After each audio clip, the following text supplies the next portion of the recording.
Nagsimula ang kwento ng mag-live broadcast sa social media ang sikat na si Seori na may 1 milyong followers. Nagulat ang publiko sa bigla niyang paglitaw dahil ang akala ng lahat ay patay na siya. Nagtataka ang lahat kung sino talaga siya, ano ang nangyari sa kanya, at paano siya nakabalik. Sa halip na sumagot, sinabi ni Seori na maghanda ng merienda dahil magkukwento siya ng mahaba tungkol sa pag-abot niya sa kasikatan bago siya namatay. Ibubunyag din niya ang madidilim na lihim sa likod ng mundo ng mga artista na talaga namang nakakabahala. Bago na bangkarote ang kanilang pamilya, si Seori ay anak ng isang mayamang konglomerado. Ngayon, isa na lamang siyang karaniwang babae na nakatuon sa tunay na buhay. Kailangan niyang magsikap bilang isang sales promotion girl ng beauty products na may katamtamang sahod. Gayunpaman, hindi nahihiya si Seori at naniniwala siyang patuloy na umiikot ang gulong ng buhay. Ang matalik niyang kaibigan, si Jungsun, ay mahilig sa mundo ng mga influencer sa social media. Lagi siyang updated sa mga mainit na issue, at isa na rito ang alitan ni Biniimom sa dati niyang kaibigang influencer din. Si Biniimom ay aktibo sa negosyo at may humigit kumulang 300,000 followers. Bukod dito, miyembro rin siya ng prestihiyosong grupong tinatawag na The Gavin Society. Dahil sa away na ito, unti-unting nasisira ang imahe niya, at unti-unti ring lumalayo ang mga tao sa The Gavin Society. Ang Gavin Society ay binubuo ng mga sikat na influencer mula sa iba't ibang larangan. Isa sa pinakaiginagalang sa kanila si Chaehyun, isang fashion designer. Kahit hindi siya aktibo sa social media, siya ang may pinakamalakas na impluwensya dahil sa kanyang angking talento at background. Isang araw, nag-alok si Seori ng beauty products sa mga kasambahay, ngunit biglang umuwi ang may-ari ng bahay kaya nagtago siya sa loob ng aparador. Hindi niya alam na nasa bahay pala siya ni Chaehyun. Nang makita niya ang mamahaling pamumuhay at mga damit ni Chaehyun, muling nagbago ang pananaw ni Seori sa buhay ng mga artista. Hanggang sa isang araw, nakasalubong niya si Minhye, dating kaklase na ngayon isa ng sikat na influencer at miyembro rin ng The Gavin Society. Akala ni Minhye ay lalo pang umasenso si Seori sa buhay. Hindi niya alam na lugmok na ito at nahihirapan. Ang huling balita raw ni Minhye ay nag-aral si Seori sa Yale University sa Amerika. Sa totoo lang, hindi tinatago ni Seori ang sitwasyon niya. Ngunit si Jungsun, na obsessed sa buhay ng mga influencer, ang nagpayong manahimik muna siya upang maipagpatuloy ang pakikipag-usap kay Minhye. Maya-maya, inimbitahan ni Minhye si Seori sa isang weekend party upang maipakita sa mga kaibigan niyang may mga koneksyon siya. Unay tumanggi si Seori, ngunit nang maalala niya ang dating kaawa-awang Minhye, naisip niya kung paanong naging matagumpay ito ngayon. Sa huli, gumawa si Seori ng Instagram account at tinanggap ang imbitasyon ni Minhye matapos silang mag-follow sa isa't isa. Dumalo siya sa party na nakasuot ng magarbong damit na hiniram niya mula sa tindahan ng pananahi ng kanyang ina. Ang mamahaling damit ay pag-aari ng ibang tao, ngunit nangahas siyang isuot ito para sa okasyon. Pagdating sa venue, nagulat si Seori nang bigla siyang hawakan ng isang lalaki, akala'y kaibigan daw niya. Mukhang hindi basta-basta nabibili ang suot ni Seori. Si Junkyung pala ang bumili noon para sa kakilala niya. Nagalit si Seori at nagbantang i-report ang lalaki bago pumasok sa party. Unang nakatapak ang kaawa-awang dalaga sa party ng alta sosyedad. Dito nagtitipon ang pinakamayayaman at sikat na tao sa Korea. Ang mga nakakapasok dito ay hindi lang mga anak mayaman, kundi mga bigatin sa negosyo. Puro mamahaling branded at limited edition ang suot ng mga tao. Pinagmasdan ni Seori ang buhay ng mga sosyalera. Salamat sa kaibigan, nakapasok siya sa mundo ng mayayaman. Isinama ni Minhye si Seori sa isang grupo ng mga tao. Puro mayaman sila, may 200,000 followers pataas sa Instagram. Nakita nila ang branded ni Seori, kaya inakala nilang mayaman din. Sabi ni Minhye, Ivy League daw si Seori. Biglang nagbago ang tingin nila. Maganda't matalino pa. Siguradong mula sa mayamang pamilya to.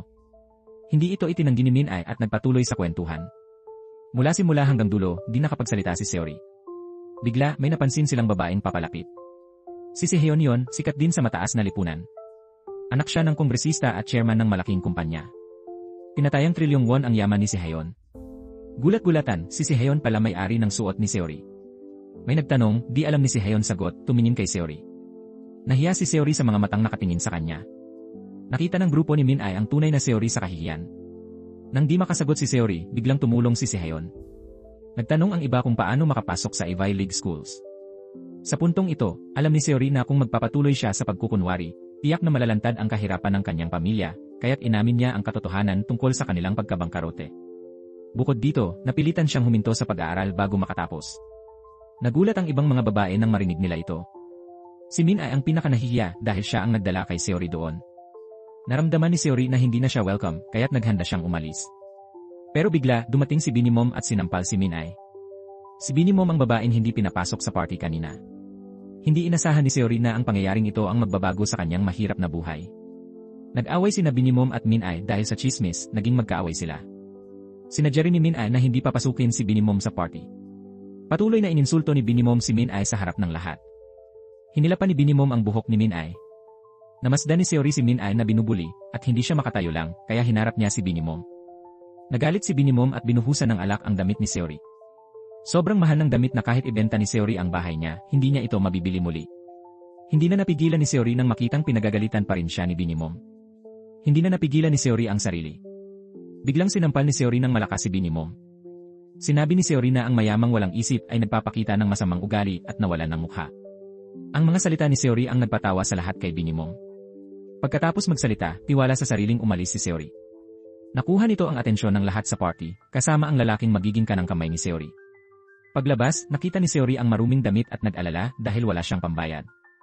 Sa sandaling iyon, may lalaking lumapit sa kanya. Nagpakilala siya bilang si Sung Hyuk, tagalikha ng mga artista. Nang makita ang away ni Seori sa party, agad niyang nakita ang potensyal nito.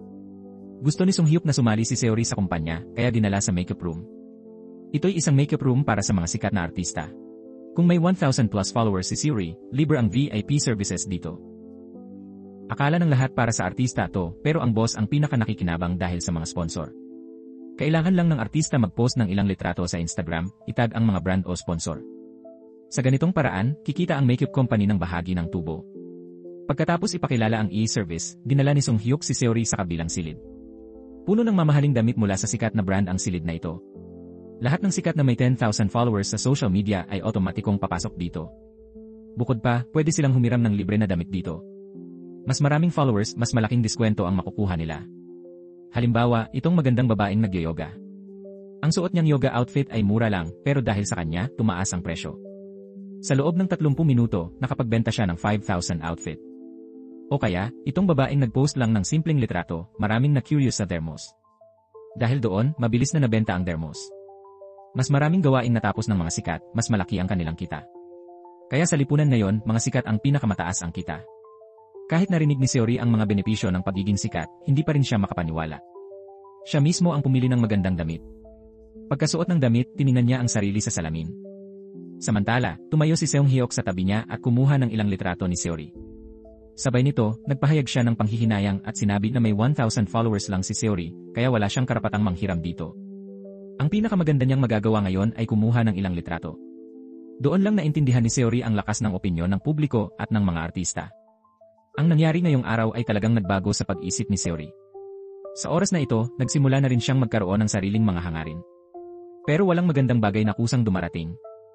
Dahil sa pag-iingat, hindi agad sumagot si Seori kay Seung Hyuk. Ngunit ang sumunod na dalawang pangyayari ay lubos na nagbago sa kanyang orihinal na plano.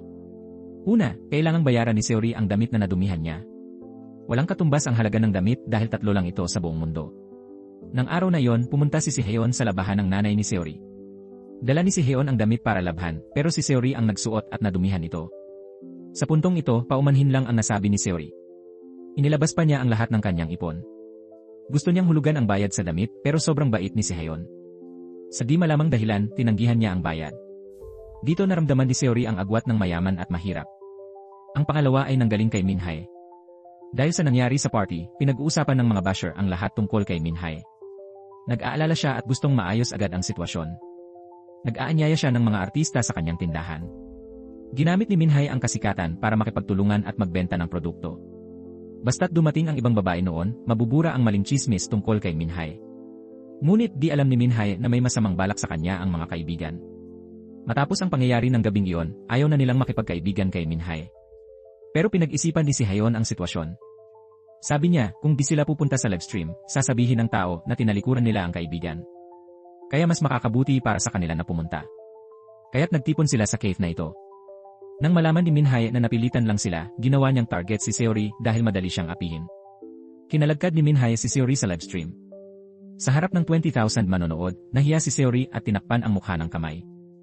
Gayunpaman, walang mabuting intensyon si Min Hae. Noong nasa paaralan pa, inakusahan si Min Hae na minamata ang mga kaibigan at inilayo ng buong klase. Dahil kaklase ni Min Hae si Seori noon, sa livestream na to, hiningi ni Min Hae tulong ni Seori para magpaliwanag sa mga netizen. Alam ni Seori na nagsisinungaling si Min Hae, pero di niya inilantad ang tunay na ugali nito. Gusto ni Min Hae ipakita na puro artista kaibigan niya, kaya kinuha niya murang makeup ni Seori para ibenta. Nakita ng mga kaibigan sa likod na 20,000 won lang pala halaga ng makeup. Doon lang nila nalaman na di mayaman si Seori, kundi murang tindero lang pala. Dito, nagkunwari si Minhye na nalulungkot. Itinulak ni Minhye ang makeup sa cart para kay Seori. Nagsinungaling pa si Minhye na nasubukan niya raw ang mga produkto. Sabi niya maganda raw ang kalidad nito. Dito unang nakita ni Seori ang matinding pagkonsumo sa internet. Sa loob ng kalahating oras, ubos na ang lahat ng stocks. Pagkatapos ng livestream, parang clone si Seori nang makitang pinagtatawanan siya ng mga artista. Tanging si Sehyeon lang ang di nakisali sa usapan. Ang agwat ng mayaman at mahirap ay dahilan ng pag-alipusta kay Seori. Bago umalis si Seori, nagkunwaring mabait si Minhye at inaliw siya. Ngayon lang naunawaan ni Seori ang tunay na layunin ni Minhye. Kahit tinulungan ni Seori si Minhye, gusto lang nito linisin ang pangalan. Dahil dito, nag-away ang dalawa. Tumigil si Minhye sa pagkukunwari at ininsulto ang katayuan ni Seori. Akala ni Minhye nagsiselos si Seori kaya ito naging masungit. Matapos ang mga ito, naintindihan ni Seori ang halaga ng pera. Kung magiging sikat siya, syempre matutuwa siya. Kinabukasan, humingi si Seori ng kontrata kay Seongheo. May ilang espesyal na kondisyon sa kontrata. Kailangang makipagtulungan si Seori kay Minhye, pero umalis ito ng galit. Pero nang patuloy na kinumbinsi ni Seonghyok si Minhye, nagbago siya at pumayag makipagtulungan kay Seori. Kinuha ni Seonghyok ang kanyang cellphone para hanapin ang social media account ni Seori. Kagabi, lumitaw lang si Seori sa livestream ni Minhye, pero dumami agad ang followers niya sa social media.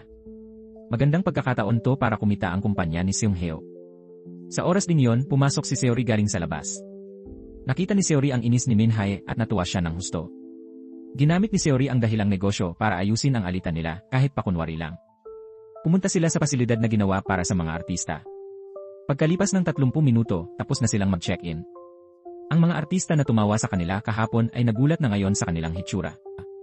Pero dahil may sariling patakaran ang kumpanya, tinanggap sila ng atubili. Pagkatapos magpalitrato, umalis si Seori mag-isa.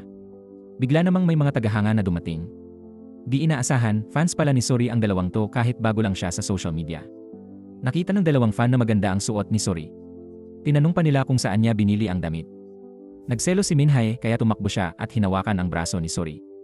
Nagkunwari si Minhye na BFF ni Seori at nakipagkwentuhan sa mga fan. Tapos nagpa-picture silang apat. Pagka-uwi, nakita ni Seori na nag-post si Minhye ng litrato online. Pag-check ni Seori sa SOCM, daming fans ni Minhye ang nakahanap sa kanya. Marami ring nagtatanong sa comments kung saan binili ni Seori ang shirt. Agad kinuha ni Seori ang pagkakataon, pumili ng 3 litrato sa album at inilathala sa kanyang personal na pahina. Tinagdi ni Seori ang mga tindahang pinagbilhan niya ng damit sa ibaba. Pagka-post ni Seori ng mga litrato, daan-daang tao agad ang nag-like sa kanya.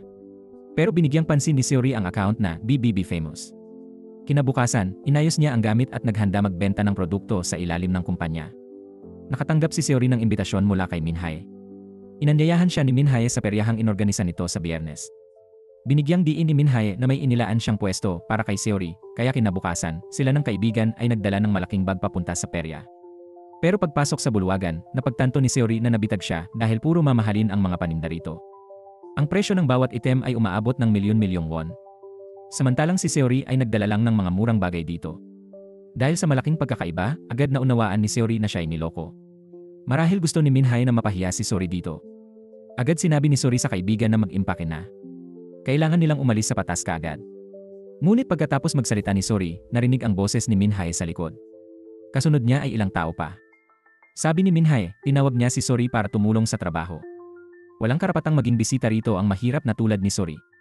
Labis na nagalit si Seori nang marinig iyon. Nagsara ang kanyang mga kamao. Hindi rin nakalimutan ng mga tao sa paligid na kutyain ang kanyang mga gamit. Nakita ito ni Sehyeon at hindi na niya natiis. Kusang nagsalita siya para ipagtanggol si Seori. Di inaasahan, ang hipag ni Sehyeon na si Chae ay tumutol. Sa harap ng pang-uuyam ng lahat, pinigilan ni Seori ang kanyang galit. Sinubukan niyang hilahin ang malaking bag, ngunit ng ilang hakbang pa lang, bigla siyang natisod. Agad na nakuha ng pagkahulog niya ang atensyon ng lahat. Nahulog din ang kristal na bola mula sa bag, nakita ito ng mga artista sa likod niya at nagsimulang magsismis. Sa sandaling iyon, may isang binata na lumapit sa harap ni Seori. Tinulungan niya itong kunin ang kristal na bola na nahulog sa sahig. Pagkatapos ay may sinabi siya na ikinagulat ng lahat. Akala ko iniwan mo ko, pero nandito ka pala para lokohin ang lahat. Dahan-dahang tumingin si Seori sa lalaki. Patuloy din sa pagsitsismisan ang mga artista sa likod niya. Ito si Jun Kyung, isang sikat na tao sa mundo ng pananalapi. Magalang na iniabot ni Jun Kyung ang kamay para tulungan si Seori. Ang eksena ay ikinagulat ng lahat ng nakasaksi nito. Di nila inasahan na kilala ni Jun Kyung ang mahirap na si Seori. Nang umalis sila, nag-ayos si Junkyung ng kotse para ihatid sila. Sa ngayon, sinisika pa rin ni Sori alalahanin ang ugnayan nila. Hindi sila nagkita mula ng gabing iyon sa party. Binalaan ni Sori si Junkyung na iwasan na ang malapit na ugnayan. Hindi rin maintindihan ni Sori ang layunin ni Junkyung. Pag-uwi niya, naalala niya ang nangyari noong umaga. Nang tulungan siya ni Junkyung tumayo, may sinabi ito sa kanya. Sabi ni Junkyung, dahil kay Sori, gumawa siya ng social media. Ginawa ito ni Junkyung para malaman ang tungkol kay Sori. Malinaw na gusto ni Junkyung si Sori pero di niya naintindihan. Bago matulog, tiningnan ni Sori ang kanyang social media ulit. Ang followers niya ay tumaas mula 5,000 hanggang 9,000. Maraming nagpuri sa kanyang ganda sa comment section. Sa sandaling iyon, naalala ni Sori ang lahat ng nangyari. Mula nang pumasok siya sa showbiz, binubuli at minamata na siya ng iba. Naging katatawanan si Sori sa industriya ng entertainment. Nag-init lalo ang ulo ni Sori kaya gumawa siya ng matapang na desisyon. Ginamit ni Sori ang kasikatan para sabihin ang mga bagay na tinago niya noon. Ayaw na niyang maging katatawanan pa. Kinamumuhian ni Sori ang mga pumupuri sa kanya na maganda tulad ng prinsesa. Malinaw na ang post niya ay para pukawin ang mga sikat na iyon. Nagdeklara siya ng giyera sa mga taong iyon. Akala ni Sori dadami followers niya pero halos masira ang kanyang career. Maraming artista na hindi alam ang buong kwento ang bumatikos sa kanya. Sinabihan nila si Sori na tumigil sa pagkukunwaring marangal. Dagdag pa, nag-iwan din ng masasamang komento ang mga netizen. Dati, may 9,000 followers si Sori pero ngayon nawalan siya ng 3,000 followers. Gayunman, maraming pumunta sa personal na pahina ng apat na umhamak kay Sori para linawin ang sitwasyon.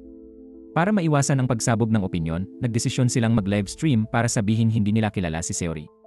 Sinabi rin nilang ang post ni Sori ay dahil sa selos at pagkakompleks niya. Dahil di siya pinapasali sa grupo, sinubukan niyang siraan sila, di nila inasahang biglang sumikat ang mahirap na si Sori. Matapos mag-post si Sori laban sa apat na artista, pinagalitan din siya ng mga tagahanga. Agad siyang nilapitan ng kumpanya. Dahil sa post niya kagabi, nawalan siya ng 4,000 followers. Si Minhae, katrabaho ni Sori, ay nadamay din hindi napigilan ni Minhae na pagalitan si Sori. Hindi rin napigilan ni Sori na sumagot. Pinaghiwalay sila ni Sung Hyuk. Pagkatapos, inilabas niya ang tablet at ipinakita kay Sori ang isang account na nahanap niya. Lumabas na dahil sa galit ng publiko, may gumawa ng anti-fan account para atakehin si Sori. Pagkatapos nito, nakaranas din si Sori ng paghihiganti mula sa mga tagahanga ng mga artista. Pagkatapos umalis sa kumpanya, binuksan muli ni Sori ang kanyang cellphone. Hindi inaasahan, puro anti-fan account lang ang nakita niya. Sa sandaling iyon, naramdaman ni Sori na napaka-unfair ng buhay. Siya ang unang bumati sa BB Famous account. Ibinahagi rin ni Sori ang tungkol sa bagay na ito sa taong iyon. Sinabi rin ni BB Famous, alam ko na yan. Dagdag pa, tila lumalalim ang sitwasyon. Nag-text si Sori para tanungin kung valid pa ang alok ni BB Famous kagabi. Pagkapadala ng mensahe, umasa si Sori dahil nangakong tutulong ang misteryosong kaibigan. Sa panahong ito, lalo pang dumadami ang paninira kay Sori. Abala ang mga artista sa paglilinis ng kanilang reputasyon. Gumamit pa sila ng peking account para atakihin si Sori. Pero bago pa lumipas ang isang gabi, sumabog na naman ang mundo ng mga artista. Maraming komento tungkol sa issue ng mga artista at ni Sori. Kung wala pang 1,000,000 followers, hindi ito mapapansin. Pero si Sori may 6,000 lang na followers. Bakit kaya siya naging usap-usapan? Sa oras na to, nagsimulang ipagtanggol ng netizens si Sori. Mabilis na sumabog ulit ang social media dahil kay Sori. Ngayon, lahat sila ay sumasang-ayon kay Sori, sinisisi yung iba. Sinabi rin nila na matagal na nilang ayaw sa mga taong yon. Galit din sila na tinrato si Sori na parang alipin ng apat na yon. Suportado ng netizens si Sori kasi totoo naman ang sinabi niya. Sa kalahating araw lang, dumami ng husto ang followers ni Sori. Araw-araw nag-like si Junkyung sa mga post niya. Ngayon, sinundan na rin niya si Sori. Pagbalik ni Sori sa bahay, alam niyang si E. Famous ang may gawa nito. Pero di ibinunyag ng tao ang tunay na pagkakakilanlan ng tanungin ni Sori. Kabaligtaran sa tuwa ni Sori, nag-aalala ang apat na binanggit niya sa post kahit naliligo si Chae-hee, di niya kayang i-off ang mga komento. Sa puntong ito, umabot na sa sukdulan ang galit ni Chae-hee kay Sori. Bukod dito, sinundan din ni Junkyung si Sori ng mag-isa. Matagal nang lihim na may gusto si Chae-hee kay Junkyung. Sa kabilang banda, inimbitahan ni Junkyung si Sori sa isang kainan. Alam niyang nahihirapan siya sa opinyon ng publiko kaya tinulungan niya bilang princess maker. Dahil sa pakikipag-date sa iba't ibang babae, tinawag siyang ganoon ng mga fans. Inamin din ni Junkyung kay Sori na gusto niya ito. Pagkatapos ay niyaya niya itong makipag-date. Susubukan nilang mag-date ng ilang beses. Kung magkakasundo sila, magde-date pa sila ng mas madalas. Sa tulong ni Junkyung, naging sikat na artista agad si Sori. Ang ganda niya at pananamit ay nakakuha ng maraming tagahanga. Kasabay nito, chismis na si Sori at Junkyung ay magsyota. Dahil dito, araw-araw na tumataas ang kanyang popularidad. Umabot sa 90,000 ang followers niya, nagulat ang kumpanya sa bilis. Sa susunod na event, sila ng sikat na vlogger ay binayaran ng malaki. Ang iba naman ay hindi binayaran. Mabilis na dumating ang araw ng promosyon ni Junkyung. Si Seori ay dinala roon sa mamahaling sports car. Pagbaba ni Seori, may nagbukas ng pinto para sa kanya. Si Minhae, kahit sikat na, kailangan pang sumakay ng taxi. Nagsiselo si Minhae, pero di pinansin ni Seori at pumasok. Lahat ng tao sa loob ay mga kilalang personalidad. Kabilang dito ang sikat na aktor na si Yangwoo. Pero nang bumati si Yangwoo kay Chae, nakita niya si Seori at agad tumakbo papunta doon. Kinuha pa ni Yangwoo ang cellphone para magpa-picture kasama si Seori. Nang makita ni Chae ang lapit nila, galit niyang hinawakan ang baso ng alak at ibinuhos kay Yangwoo. Hindi lang yon, ininsulto at pinahiya pa ni Chae si Yangwoo. Hindi na nakatiis si Seori, kaya tumayo siya para pigilan si Chae. Nang sasapakin na ni Chae si Seori, dumating si Sihyeon at pinigilan siya. Dahil nagre-record ang mga tao, hindi makakilos si Chae kaya umalis na lang muna. Pagkatapos ng party, lumabas si Seori at nakasalubong sina Junkyung at Sihyeon. Sa hindi inaasahan, hindi pa gumagamit ng social media ang dalawang ito, pero bigla nilang sinundan si Seori. Nais pa ni Sihyeon na maging kaibigan ni Seori. Pagkatapos nito, lalo pang lumaki ang katanyagan ni Seori. Napilitan ang mga artista na talikuran si Min-ae at nais makipagkaibigan kay Seori. Kahapon, nang makilala ni Seori ang 4 na artista, natuklasan niya ang lihim sa grupong ito. Ito pala ang sikreto sa mundo ng mga sikat na Koreano. Pumasok si Chae sa nightclub na nakasuot ng high heels. Agad siyang umorder ng ilang mesa ng alak. Sa utos ni Chae, ang mga binata sa VIP room ay may bagong misyon. Masigasig ding tinuruan ng manager ang mga binata na mag-ingat. Sinabi niyang kumilos silang parang 20 anyos para mapili sila ni Chae. Pagkatapos, masayang pumasok siya sa kwarto dala ang maleta. Ngunit pagpasok ni Chae, nawala ang ngiti sa kanyang mukha. Nakita ito ni Sujo, kaya agad lumapit si Chae para bumati. Gusto ni Sujo na ayusin ni Chae ang alitan nila ni Seori. Si Seori kasi ang pinakasikat ngayon, kaya hindi maganda ang away para sa kanila. Sumang-ayon ang lahat ng kaibigan sa pananaw na ito. Pero si Chae, hindi basta-basta bumibigay sa galit. Nang makita ni Chae si Seori doon, sobrang nagalit siya. Sa huli, nabigo ang plano para ayusin ang alitan. Bago umalis si Seori, tinawag siya ni Sujo at may kakaibang sinabi. Makakalma rin si Chae maya-maya. Pagkatapos, magiging maganda ang kanyang mood. Doon, kailangan lang humingi ng tawad si Seori kay Chae. Hindi na maintindihan ni Seori ang sinasabi ni Sujo. Biglang pumasok ang manager may dalang maleta, kasunod ang ilang pogi. Yun pala, madalas pumunta dito ang mga sikat para magdroga. Bukod dito, kailangan nila ng kasama sa droga para maibsan ang kalungkutan, kaya pumili sila ng angkop na lalaki. Nang pumasok sina Seori at Sujo, hindi na matino si Chae at nakalimutan ang nangyari kanina. Sa simula, hindi alam ni Seori kung ano ang problema ni Chae. Maya-maya, hinila siya ni Chae para magpa-picture silang dalawa. Pagkatapos, inupload ni Chae ang litrato sa kanyang personal na page. Dahil dito, nagmadaling pumunta si Sihyeon sa dance hall. Sa oras na yon, tiningnan ni Seori ang paligid. Lahat ng tao doon ay kakaiba ang kilos.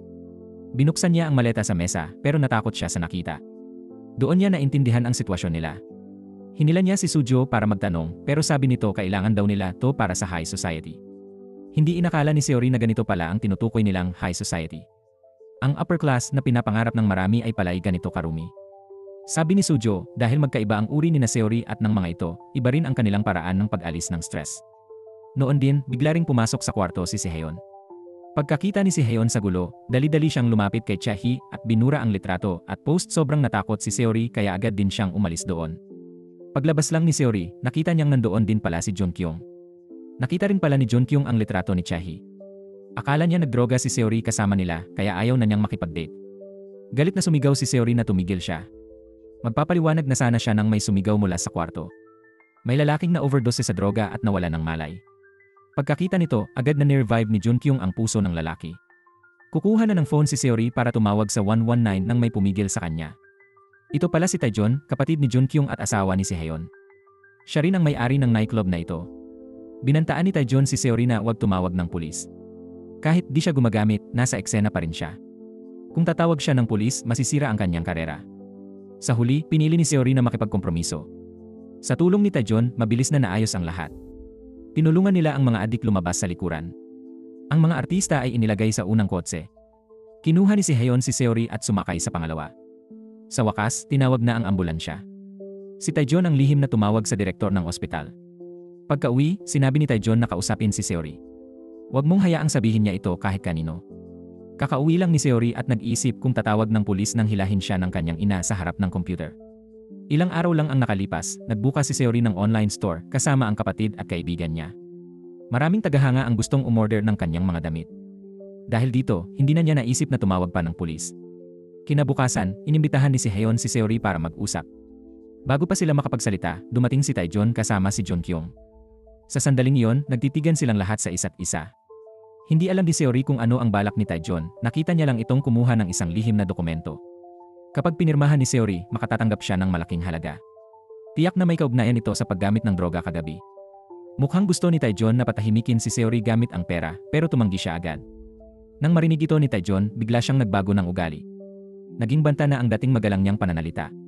Ngayon, nandito ang mga makapangyarihang tao at si Seori ay ordinaryo lang. Sa sandaling ito, naramdaman ni Seori ang presyon mula sa mataas na uri. Habang nanginginig si Seori at naguguluhan, tumayo si Junkyung at hinila siya palayo. Sa elevator, sinabi ni Junkyung kay Seori na malaki ang agwat ng totoo at inaasahan. Sinabi rin niya na tanggapin na lang ang katotohanan. Para sa kaligtasan ni Seori, nagpa siya si Junkyung na hayagang ligawan siya. Sa gayon lang siya magiging ligtas. Nakita ito ni si Hyun ng aksidente nang lumabas siya. Nahihiya niyang ibinaling ang ulo. Nakatayo si Taejon sa tabi at nanonood ng hindi kumukurap. Di alam ni Seori na noong gabi, binalaan ni Junkyung si Taejon na wag gumawa ng masama sa kanya. Pero sa mga sumunod na araw, nakatuon si Seori sa pamamalakad ng tindahan. Dahil kakaiba ang pagkakahabi ng mga sweater, maraming online fans na mahilig sa damit ang naakit. Basta si Seori ang nag-ayos ng damit, maraming bibili. Umabot na sa 100,000 ang fans ng kanyang tindahan. Pero hindi nagtatagal ang magagandang bagay. Agad na nagselos ang mga sikat sa popularidad ni Seori. Kahit si Minhee ay nakiisa sa grupo ni Jaehee para siraan si Seori. Ito ang pinakasikat na fashion show sa Korea. Ang mga bisita sa party ay pawang maimpluwensyang tao. Ang mga bisita ay inayos ayon sa kanilang ranggo.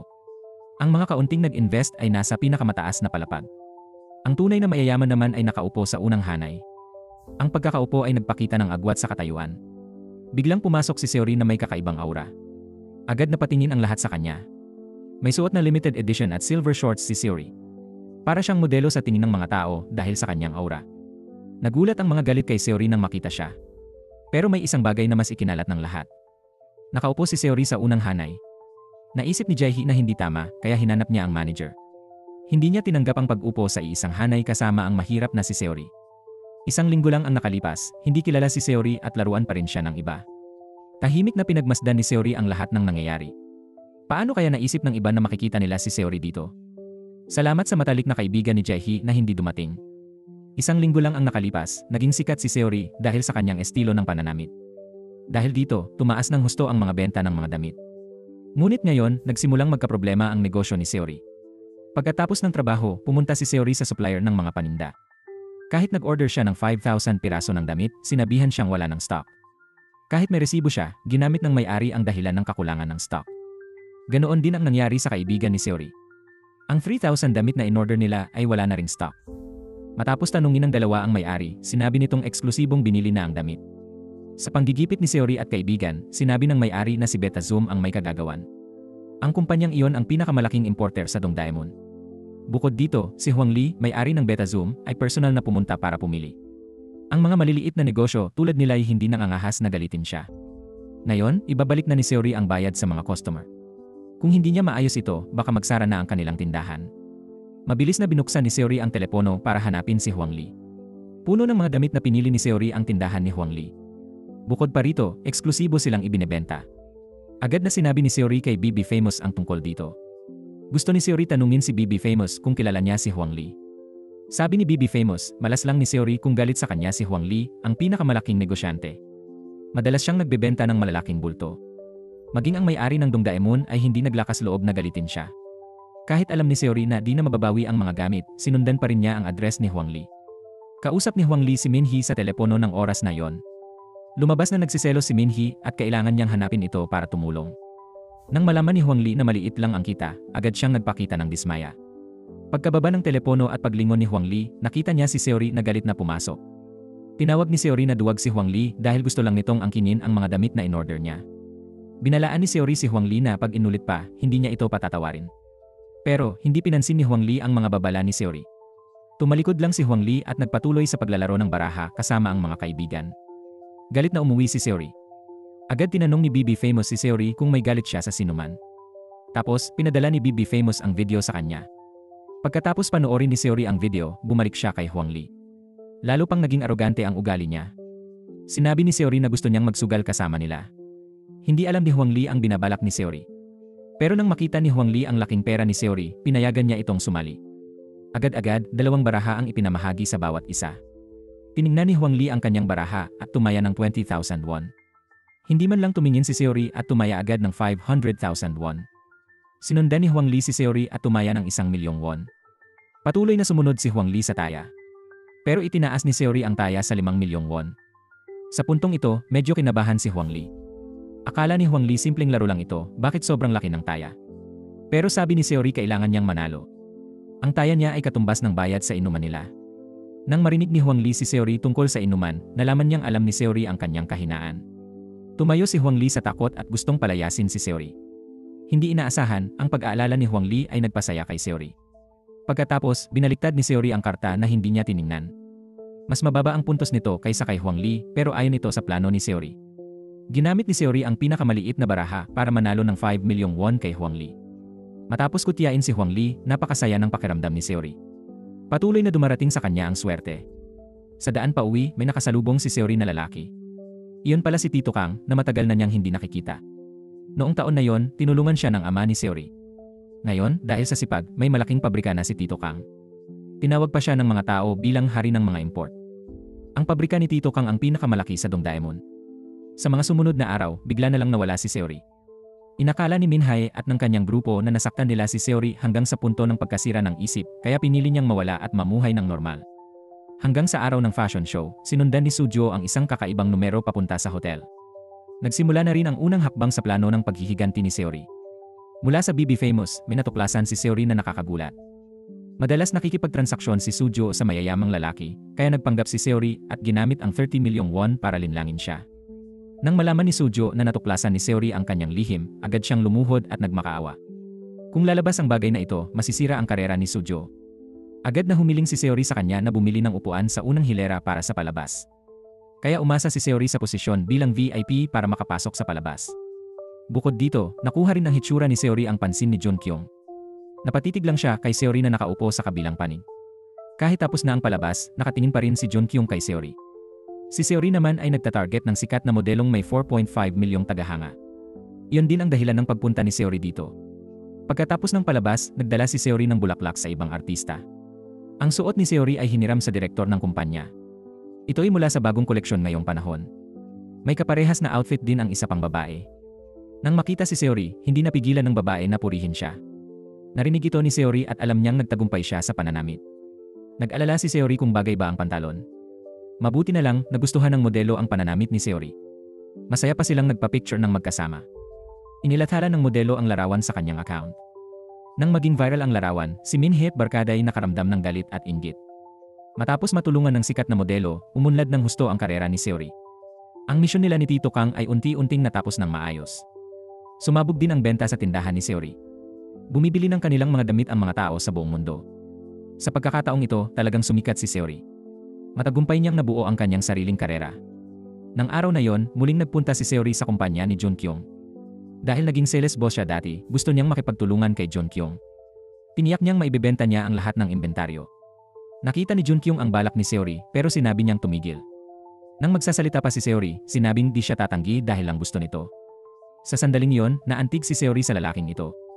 Sinamantala ni Jun Kyung ang pagkakataon para halikan siya. Sa araw na ito, isang malaking pangyayari ang naganap.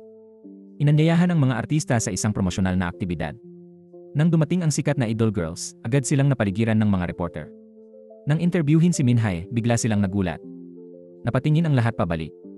Maging ang mga reporter kay Minhae ay tumakbo palayo. Naiwan si Minhae at mga kaibigan na nakatayo. Galit silang tumingin kay Seori na pababa ng hagdan. May 1.3 milyong tagahanga na si Seori ngayon. Siya ang pinakamabilis umakyat sa kasikatan ngayong linggo. Saan man siya pumunta, siya ang sentro ng atensyon. Nandito ang malalaking istasyon at mga brand. Gusto lang nilang mapalapit kay Seori. Nang makita ni Minhae si Seori, muling umapoy ang galit niya. Sa gitna ng hiyawan, nagtipon si Seori at ang mga artista. Ang mga artista ay nakatitig kay Seori ng may inggit. Ito ang pinaka-nakakainis na promosyon na napuntahan nila. Kahit nagsimula ang susunod na gawain, nasa likuran pa rin ang grupo ni Minhae. Hindi nagtagal, dumating din ang sikat na modelong si Choi Bom. Nagulat ang lahat nang makita si Choi Bom. Ngunit di inaasahan, lumapit si Choi Bom kay Seori. Agad namang nakuha ng marami ang tagpong ito. Humanga rin ang kapatid at kaibigan ni Seori kay Choi Bom. Ipinagmalaki ng kapatid na nakikipag-date si Seori sa sikat. Hindi naman gaanong proud ang grupo ni Jaehee. Galit na galit si Jaehee at sunod-sunod na uminom. Labis na nagselos ang mga babae nang makita ito. Hindi sila nag-atubiling pagalitan si Seori. Habang si Seori ay masayang nakikipagbiruan kay Choi Bom. Marami silang sinabi laban kay Seori. Bigla namang tumaas ang boses ni Min Hae. Narinig ito ni Seori sa VIP area sa harap. Binati niya si Choi Bom at tumawa. Unti-unting naglakad si Seori papunta sa grupo ni Jaehee. Nang harapin ni Seori ang grupong laging nagsasalita ng masama sa kanya, hindi niya pinalampas ang pagkakataon. Pinuna ni Min Hae si Seori na dating mahirap pero ngayong milyon-milyon na ang fans, akala niya ay ang galing na niya. Pero naramdaman ni Seori na napakabuti niya. Hindi natatakot si Seori na pintasan ang mga taong ito. Dati tinatrato nila siya na parang murang bagay lang. Tanong ni Seori kung bakit ngayon lang sila nagbago, hindi ba noon pa? Pagkasabi noon, agad na umalis si Seori. Nakita ni Jaehee ang asal ni Seori at nagalit. Tumayo si Jaehee para hatakin si Seori pero natisod siya sa harap ng lahat. Hindi lang yon, natumba pa niya ang mesa ng alak sa tabi. Kaya nabuhusan ng alak si Seori. Sa sandaling yon, nakatuon agad ang atensyon ng lahat kay Jaehee. Ayaw mawalan ng mukha ng mga kaibigan niya kaya tinulungan siyang tumayo at umalis. Nakita ni Choi Bom na nabahira ng alak ang palda ni Seori at gustong maghanap ng tissue. Dumating din mula sa malayo ang nobyo ni Seori at ang kanyang matalik na kaibigan. Nag-alala ang dalaga nang makitang nabahira ng alak ang palda ni Seori. Kahit sponsored ng brand ang palda, kaya itong bilhin ni Seori kaya hindi siya masyadong nag-alala. Napagtanto ni Seori sa pangyayaring ito na nagbago na ang kanyang buhay. Dating hindi makahiram ng palda sa kumpanya, ngayon nakasuot na siya ng mamahaling palda. Habang nalilito pa rin, nakilala niya si Taejon na papasok. May narinig siyang nagmamakaawang tinig ng babae mula sa katabing lagusan. Hinahanap niya ang kapatid pero sinabihan na may ginawang hindi maganda ang kapatid niya. Ang kapatid niya ang namatay dahil sa overdose ng droga ilang araw na ang nakalipas. Nakuha rin ng kilos na ito ang atensyon ni Seori at Taejon. Nandito na ang lahat ng nakakaalam ng nangyari noong araw na yon. Hindi alam ni si Haeon ang nangyayari at tinanong ang dalaga pero pinigilan siya ni Taejon. Agad niyang inutusan ng amo na ilayo ang dalaga mula roon. Ngayon, tanging si Junkyung lang ang nakakaalam kung bakit ginawa yon ng kapatid niya. Mabilis na umalis si Junkyung kasama si Seori. Sa pag-uwi, hindi niya sinabi ang pagkakakilanlan ng namatay. Inaliw lang ni Junkyung si Seori na gagawin niya ang lahat para protektahan siya. Samantala, naroon pa rin si Haeon. Ngayon ay nahulaan na niya ang lahat. Galit na tinanong ni si Haeon ang asawa kung siya ang namatay sa droga, narinig ito ni Min Hae. Pag-uwi, humingi ng oras si Haeon para kausapin si Junkyung. Bilang dating mahal, sinabi niya ang totoo na nasunog ang lalaking nag-overdose sa droga. Nang dumating ang kamag-anak sa bar, sinabi ni Taejon na may ginawa siyang kalokohan. Sinabi ni Junkyung na siya nang bahala, pero tinanggihan ni si Haeon ang alok. Dahil gustong itago ni Taejon ang krimen ni Jaehee, ginawa niya ang kasalanang ito. Sa pag-uusap, naalala ni si Haeon ang mga nakaraang alaala. Lumabas na binili pala ni Junkyung ang limited edition outfit para kay si Haeon. Masaya sila noon, pero dahil gustong tumakbong pangulo ng ama ni si Haeon, pinilit siyang pakasalan si Taejon. Dahil si Taejon ang pinakamalakas, siya lang ang makakatulong sa ama ni si Haeon na maging pangulo. Dahil dito, naghiwalay sina si Haeon at Junkyung. Nang makita ni si Haeon ang dating mahal, talagang nadurog ang kanyang puso. Sa kabilang dako, inaayos ni Seori ang buhok ng may mensahe mula kay BB Famous. Ngunit ngayon, kakaiba ang pakiramdaman ni Seori sa ugali ni BB Famous. Kinuwestiyon ni BB Famous si Seori dahil mabagal itong sumagot sa mga mensahe. Tinanong din ni Famous si Seori ng mga tanong na napakahirap sagutin. Pagkatapos, sinundan pa ni BB Famous ang pangalawang account ni Seori. Di man kilala ni Seori si Miss, masigasig siyang tinulungan ni Famous. Dahil dito, laging nakaramdam si Seori na may kakaiba. Kaya muling nagtanong si Seori tungkol sa pagkakakilanlan ni BB Famous. Ngunit ngayon, nagalit si BB Famous at di sumagot kay Seori, kundi nag-text kay Jaehee. Dahil sa ginawa ni Seori ngayon, nagalit si BB Famous. Pumunta si BB Famous sa taong may masamang relasyon kay Seori para makipag-usap. Sinabi ni BB Famous kay Jaehee, alam ko bakit umabot si Seori sa tagumpay niya ngayon. Kapag nalantad ang mga lihim ni Seori, mawawala ang lahat. May malaking pangyayari kagabi. Noon, natuklasan ni Min Hae ang isang nakakagulat na insidente. Gumamit siya ng peking account para ibalita sa tanggapan ng patnugutan. Agad naging mainit na usapin ang balita ng artista sa droga na pumatay. Inutusan ni Taejon ang mga tauhan na agad hanapin at burahin ang mga artikulong iyon. May problema si Seori kaya hindi niya tiningnan ang kanyang cellphone. Nang oras na yon, alam na ni Junkyung ang insidente kaya pumunta rin siya kay Taejon. Sobrang galit si Junkyung at kinwestiyon kung paano inasikaso ni Taejon ang lahat. Gusto ni Junkyung na sabihin ni Taejon ang buong katotohanan para hindi maapektuhan ang mga inosente. Galit na tinanong ni Taejon kung dahil ba kay Sori kaya niya sinabi yon, tama ba? Pero pinayuhan ni Taejon si Junkyung na mag-ingat dahil kapag nasira siya, madadamay ang kumpanya nito. Sa kabilang banda, abala si Sori sa paghahanda ng live stream kasama ang Chinese idol. Hanggang ngayon, hindi pa rin niya alam ang mga balitang kumakalat online. Kahit alam ng kaibigan ni Sori ang tungkol dito, hindi niya sinabi dahil sa live stream. Nalaman ni Sihyun ang lahat mula kay Junkyung, kaya't nagalit at nakipagtalo siya sa asawa. Tinanong ni Taejon si Sihyun kung ano ang dapat niyang gawin. Dapat ba niyang ipaalam sa lahat ang katotohanan? Sa oras na yon, lalantad din ang paggamit ng droga ni Jaehee. Pero sa tingin ni Sihyun, ayaw lang ng asawa na maapektuhan ang negosyo. Hindi naman siya nag-aalala kay Jaehee. Ang mga sinabi ni Sihyun ay nagpagalit kay Taejon. Pinaghinalaan pa niya na may relasyon sila ni Junkyung. Ngayon, tila nagbago siya, hindi na kalmado tulad ng dati. Pagkatapos, hinanap ni Sihyun si Seori at ikinuwento ang lahat ng nangyari. Nagulat si Seori, pero sinabi ni Sihyun na haharapin niya ito ng maayos. Hindi daw niya idadamay si Seori. Gusto lang ni Sihyun ipaalam kay Seori ang sitwasyon para di siya mag-alala. Pinayuhan ni Seori na huwag itago ang totoo dahil mabigat na krimen ang droga. Ngunit sinabi ni Sihyun kay Seori na kung lalabas ang totoo, masisira ang pangalan ni Jaehee, Taejon, at pati na rin ang kanyang karera. Sa sandaling iyon, hindi alam ni Seori ang gagawin. Kinabukasan, nang makita ni Seori ang Chinese idol, naisip niya ang insidente ng droga. Pero sa huli, pinili pa rin ni Seori na ituloy ang mahalagang livestream. Maya-maya, dumating ang magandang Zhang Wei, ngunit may hindi inaasahang nangyari. Lahat ng 1 milyong pakete ng produkto ay naibenta ni Zhang Wei. Labis na nagulat ang lahat sa magandang resulta. Lahat ng produkto ay naubos. Mahigit 300,000 katao ang nanood ng livestream. Ipinakita nito na ang unang team-up ni Seori at Zhang Wei ay lubos na matagumpay. Nakatulong din ito sa pagdami ng mga taga-subaybay ni Seori. Umabot na sa 11.5 million ang bilang ng fans ni Seori. Pagkatapos ng livestream, agad pumunta si Seori sa pulis para mag-report. Sinabi niya na sa party kamakailan, ilang tao sa paligid niya ang gumamit ng droga. Isa sa mga lalaki ang namatay dahil sa overdose. Alam ni Seori na kung isisiwalat ito, masisira ang pangarap niyang maging artista dahil may mga impluwensyal na taong kasangkot.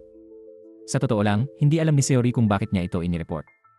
Agad din niyang naranasan ang masamang bunga ng kanyang desisyon. Habang nagbibigay ng salaysay si Seori, narinig ng hepe ang usapan nila ng pulis. Agad niyang tinawagan si Taejon. Isa siya sa mga taong humawak sa bangkay. Ang direktor, dahil sinusuhulan ni Taejon taon-taon, ay inalis ang matuwid na pulis sa investigasyon. Sa kabilang banda, sinisiyasat ng mga tauhan ni Taejon ang unang nagkalat ng balita online. Nang makita ni Taejon si Seori sa listahan, naisip niya kung paano sisirain ang buhay nito. Sa kabilang dako, nagtitipon si Minhae at ang kanyang grupo sa massage parlor. Ipinakita ni Jaehee ang usapan ni Seori at BB Famous sa kanila. Naunawaan nila na may tumutulong kay Seori, kaya nakamit niya ang kasalukuyang tagumpay. Habang pinag-uusapan nila si Seori, bigla na lang bumukas ang pinto. Ang pumasok ay ang empleyado ng massage parlor. Siya ang kapatid ng biktimang namatay sa overdose ng droga. Dahil binayaran siya ni Taejon, hindi na siya muling nagdulot ng gulo. Pero totoo ba talaga yon? Dahil sa pagkaantala, nayamot si Jaehee at ang kanyang mga kaibigan. Agad nilang pinaalis ang babaeng empleyado. Matagal silang nag-usap pero walang nahanap na paraan para kay Seori kaya umuwi na lang.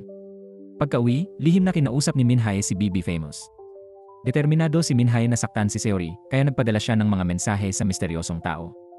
Lahat ng mensahe ay nagpapakita ng matinding galit ni Minhae kay Seori. Umaasa si Minhae na tutulungan siya ng BB Famous na saktan si Seori. Mabilis na pumayag ang BB Famous. Pagkatapos, nagsimulang magkalat si BB Famous ng chismis tungkol kay Seori online. Puno ang mga pahayagan ng mga artikulong sumisira kay Seori. Bukod dito, gumawa rin si BB Famous ng mga kwentong nakasisira sa pangalan ni Seori. Pagkatapos, gumawa ng sariling larawan ang BB Famous. Nang ma-post ang balita sa social media, agad naging usap-usapan si Seori. Ngunit ngayon, matindi siyang pinuna ng mga netizen. Ikinuwento ni Minhae sa mga kaibigan niya ang magandang balita. Pagkabasa ng balita, pinuri nilang lahat ang BB Famous. Nang marinig ni Junkyung ang balita, agad siyang nagmaneho para sunduin si Seori. Sa oras na yon, hindi pa rin niya alam ang nangyari. Nang marinig niya ang balita, agad siyang nataranta at natakot. Alam ni Seori na si BB Famous ang may gawa, pero di niya inakala na ganun kabilis kumalat ang balita. Pero lubos na tiwala na si Junkyung kay Seori kaya ngayon, kahit tumanggi siya, desidido itong tumulong at ipagtanggol siya. Itinakda ni Seori ang livestream sa alas 9 ng gabi. Lilinisin niya ang fake news na kumakalat online. Pero dumating na ang susunod na atake laban kay Seori. Agad na pinuntahan ni Taejon si Minhae. Nang makita ni Minhae si Taejon, agad niyang naintindihan ang bigat ng sitwasyon. Lumuhod siya at nagmakaawa na patawarin siya. Nakita ni Taejon ang awa-awang Minhae at nakamit ang gusto. Habang nagpapaliwanag si Seori sa livestream, pinasama ni Taejon ang sitwasyon niya. Pinilit din mag-livestream si Minhae matapos takutin ni Taejon. Di inaasahan, mas maraming nanood kay Minhae kesa Seori dahil lahat ng sabi niya ay kontra kay Seori. Mula sa pang-aapi hanggang droga, lahat daw kasalanan ni Seori. Sabi ni Minhae, natahimik lang siya kasi tinakot daw siya ni Seori. Pinilit ni Seori si Minhee na magsinungaling. Sinabi rin ni Minhee na si Seori ay adik sa droga.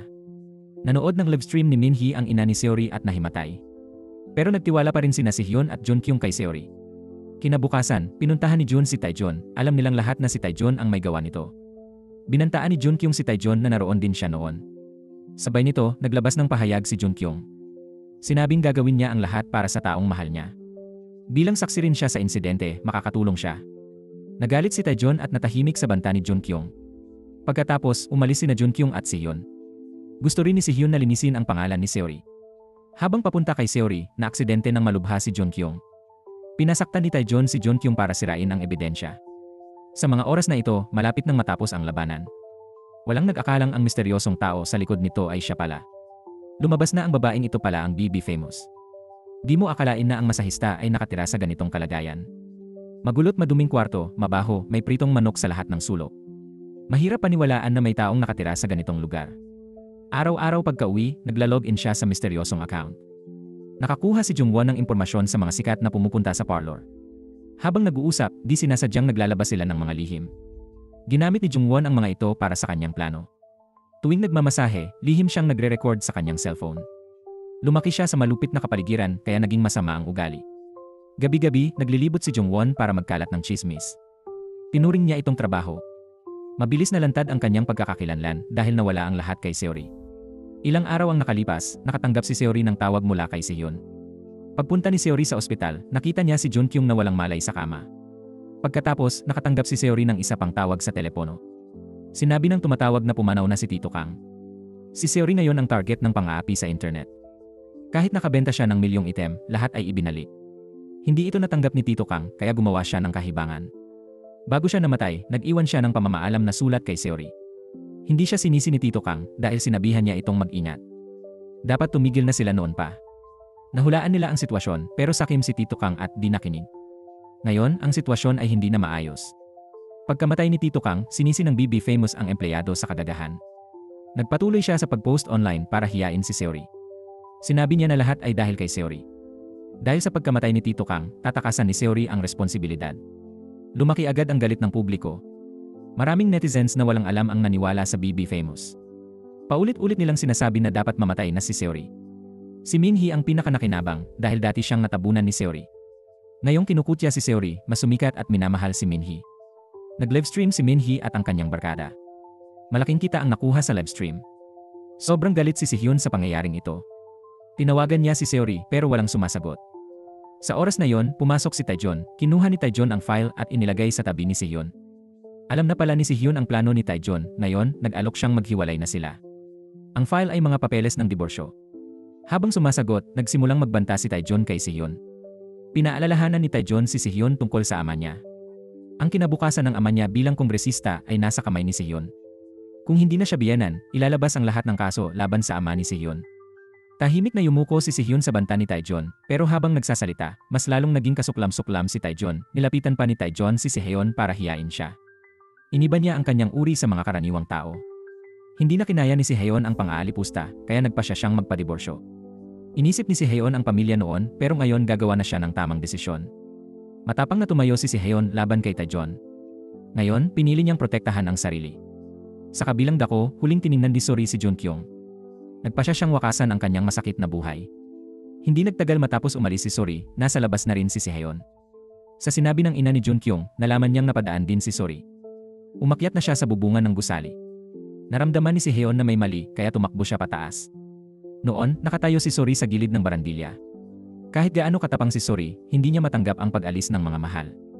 Hindi na kaya ni Seori ang mundong ito na hindi makatarungan. Ang sitwasyon ay lampas sa kanyang kontrol. Tumakbo si Hyun para pigilan si Seori. Hindi inasahan ni Seori na ang kanyang pagkakamali ay makakaapekto sa iba. Dahil sa katigasan ng ulo ni Seori, napilitan si Tito Kang na gumawa ng negatibong desisyon. Pinagsisihan ni Seori na hindi niya pinakinggan ang babala ni Taejon. Patuloy na inaliw ni si Hayon ang kaawa-awang dalaga. Sinabi rin ni si Hayon kay Sori na tiyak na magigising si Junkyung. Kailangan maging matatag si Sori at magpatuloy sa buhay hanggang sa huli. Pinoprotektahan ni Junkyung si Sori ng ganoon. Para sa kanya, kailangan niyang magpunyagi hanggang sa huli. Sa huli, hindi pinili ni Sori ang kamatayan. Dahil sa pag-alo ni si Hayon, nagpa siya si Sori na lumaban sa huling pagkakataon. Bago kumilos, sinabi ni Sori na kung magtagumpay siya, maaari siyang sumikat muli. Maaaring maging tanyag si Seori at parusahan ang mga nanakit sa kanya. Pagkatapos tumawag, muling pinasok ni Seori ang gas at dumiretso sa dagat. Kinabukasan, naging mainit na balita sa social media ang pag-alis ni Seori. Ito'y pansamantalang nagpatahimik sa mga nagsasalita ng masama tungkol sa kanya. 3 buwan matapos ang insidente, bagamat matagal humupa, marami pa ring balitang kumakalat tungkol kay Seori. Hanggang isang araw, si Seori na namatay ay biglang nag-livestream. Bukod dito, inihayag niya ang kanyang tunay na mukha. Biglang tumaas ng 10,000 ang bilang ng mga nanonood. Patuloy na dumarami ang bilang ng mga manonood.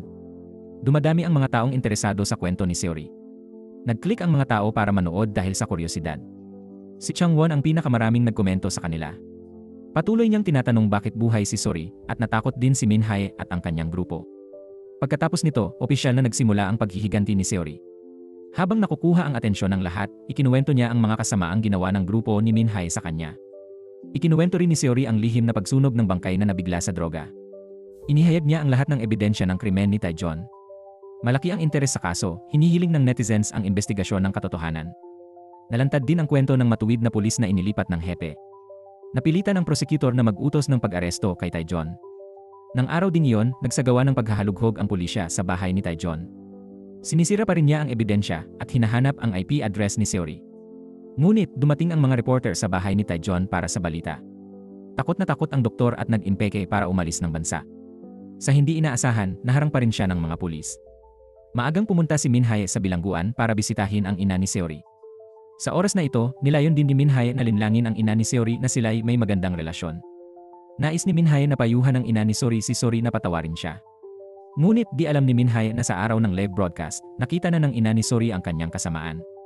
Nang madilim na, natagpuan ng mga pulis ang address ni Seori. Kasalukuyan siyang nasa suburbs ng Seoul. Kasabay nito, sina Taejon at si Hayon ang nakatanggap ng balita. Agad na nagpadala si Taejon ng tao sa lugar na yon. Sinabi ni si Hayon ang balita kay Junkyung, nakakagising lang. Si Junkyung ang pinakamalapit kaya agad siyang pumunta roon. Ngunit nang pumasok siya sa silid, nakita niya ang tunay na mukha ni Seori sa broadcast. Natakot si Junkyung.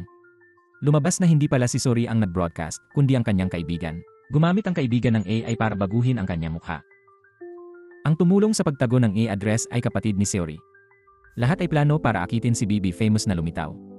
Nang mag-login si Changwon, nalaman ng kapatid ni Seori ang IP address niya. Sa oras na yon, personal na haharapin ni Seori si Changwon. Ito ang eksaktong gusto ni Seori. Matapos malaman ang pagkakakilanlan ni BB Famous, nagkunwari si Seori bilang customer sa massage parlor. Tinawagan ni Seori si Changwon para magpamasahe. Masayang binati ni Changwon ang customer nang magkita sila. Mabilis na nakahanap si Changwon ng paraan para kausapin ang customer. Nang makitang hindi sumagot si Seori, nagpakita si Changwon ng matinding galit. Nagulat si Changwon nang malinaw niyang nakita ang mukha ni Seori. Doon lang tinanong ni Seori si Changwon. Tinanong ni Seori kung masaya ba si Changwon sa pang-insulto at panlalait sa iba. Habang wasak si Seori, patuloy na nagtatype si Changwon para pilitin siyang mamatay. Una, gusto ni Seori tapusin lahat, pero naging determinado siyang hulihin ang nanakit sa kanya. Natakot si Changwon sa patuloy na reklamo ni Seori. Nabaliw si Changwon at tumakbo palabas, naghahanda kunin ang gamit at umalis. Pero hinarang ni si Hyun ang daan niya pababa. Nang makitang walang takas, sinira niya ang salaming pinto. Hanggang ngayon, hindi pa rin niya pinagsisisihan ang kanyang mga pagkakamali.